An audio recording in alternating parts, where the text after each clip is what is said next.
My name is Chuck Moore. I'm the CEO and El Presidente of Chaco Flaco Drinks, based out of Tempe, Arizona. And I'm Steve Sislaw, Chaco Flaco Drinks, LLC, out of California. Chaco Flaco got started in 2012, by accident, actually. Been a mixologist for 20 years, managed cantinas in Tempe, and what I would do is I would bring in empty milk jugs full of my margarita that I would make at home, and I'd bring them into the cantina that I managed. And one day I was bartending, and these three sorority sisters from ASU were there, and they were drinking one after the other. And the gentleman behind me asked me what I was making for them, and my nickname being Chaco since my early 20s, I blurted out Chaco Flaco. The product's skinny, it's all natural, vegan, gluten-free, and no artificial sweeteners. So I made him one, and he asked me if I wanted to bottle it. And that's kind of how I got started. We're actually an all-natural craft cocktail company. We're extending our line SKUs to craft spirited cocktails. Those are going to be launching here in the fall of 2020. We're super excited. We're going to be launching 3 flavors: our mango margarita, our berry mule, and our strawberry daiquiri. So yeah, we're really excited and looking forward for this launch. It's interesting when you're running a business and trying to build the company and the brand and scale up, having exposure to people that we wouldn't otherwise have that exposure to. Also, the funds themselves are going to actually go towards helping us with the first production run that's going to be actually, I would say, probably the first part of August, or late August, first part of September. And we can also use some of those dollars for marketing as well. Well, the project itself, again, as I mentioned, it's interesting because when you're in a position of building a business, obviously having people in your backyard in terms of direct to consumer, going through the trade shows, going through Costco, Sam's Club road shows, things of that nature, it's real important that our scalability reaches far and deep. And so, again, having Honeycomb as a part of this process is something we're super stoked on, because again, we're going to be getting traction from people, getting noticed with people that we otherwise wouldn't be able to reach. Exposure. Yeah. So definitely.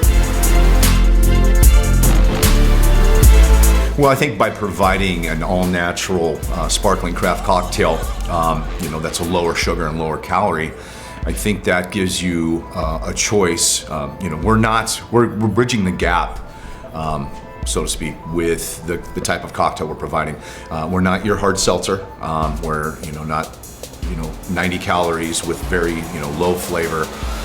We're not your speakeasy 450 calorie cocktail. We're right there in between, in the middle, bridging that gap between the two. Our mantra is flavor first. And then lower calorie, lower sugar as well for the consumer. But I think providing that option, not the hard seltzer and not a high caloric cocktail, is how we'll be able to present it to the consumer. Yeah, we're actually promoting a healthy buzz. Yeah.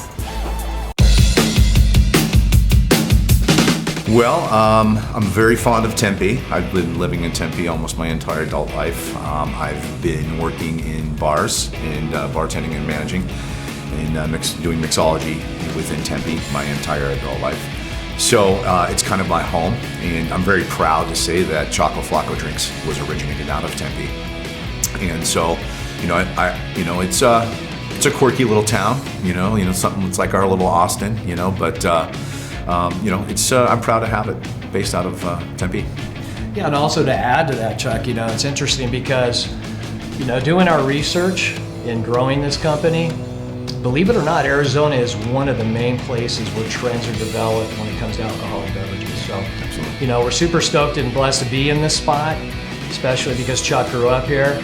And secondly, we're surrounded by college population. Absolutely. Which will be a lot of our customers. And so we're super happy to be a part of it. Well, you know, I think what we are branding ourselves is more of a lifestyle brand. And what I mean by that is, we're going to get behind, in the future, we're going to do some sponsorships with IndyCar. We have some connections in that space as well as NASCAR. Will be sponsoring the championship series in November 6th, 7th, and 8th as their RTD at the track. And, that puts us into other arenas as well, to where we can expand in other markets within NASCAR or within Levy restaurants and entertainment. So it's really what we're trying to do is like Steve said, create a healthy buzz, demonstrate that outside there's Monsters and then there's the Red Bulls, so we can take our brand and do the same thing with motocross. With NASCAR, with extreme sports, surf skate, absolutely. That's because that's kind of our background too. So, we're really excited to get this lifestyle brand out to the Southwest, at least starting in the Southwest. Yeah, it's going to be super fun. We're going to be doing a lot of social media campaigns, a lot of blitzes on Instagram, Facebook, TikTok. Influencers. That's really how we're going to get influencers. Absolutely. Yeah. We've already got a lot of that lined up. But again, we're just taking things as they come and moving forward, and this thing is going to explode. So you better get on board. So get on board. Absolutely. Thank you.